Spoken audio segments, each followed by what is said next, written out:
Meron bang side effects si Salvia barley grass? Okay, kung bad side effect, wala po siya. Wala siyang adverse side effect kasi nga 100% natural to. Para ka lang kumakain ng maraming prutas at gulay.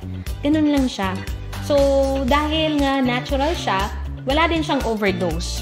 So, kahit na super dami mo ring inumin na capsule, dahil yung laman nito same lang, 100% natural na Salvia barley grass, wala talaga siyang overdose. Kung meron man siyang side effect, actually, ang meron siya, positive side effect. Yung iba, for example, iniinom lang nila para bumaba yung blood sugar nila. Kasamang gumagaling yung iba nilang mga sakit. Parang yung dating masakit na likod nila, yung migraine nila, yung tulog nila, nag-i-improve.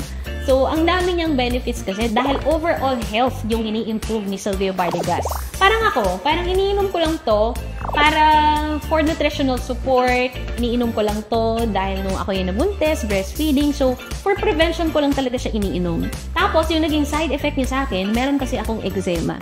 So, yung eczema na yon, simula pa nung bata ako, pabalik-balik siya, recurring siya. As in, every year, kapag malamig, yan, babalik-balik siya. Nagbibitak-bitak yung kamay ko kasi nang pangit ang gaspang ng kamay ko. Kahit anong mga linagay ko na mga pahid-pahid, hindi nag-work. Tapos, sa kakainom ko ng Salvia, hindi ko namalayan. Sabi kong ganyan, bakit parang hindi na bumalik yung eczema ko? So, Salvia barley grass, I would say, cured my eczema. Cured talaga. Kasi hanggang ngayon talaga hindi na siya bumalik. Yun talaga ang positive side effect ng Salvia.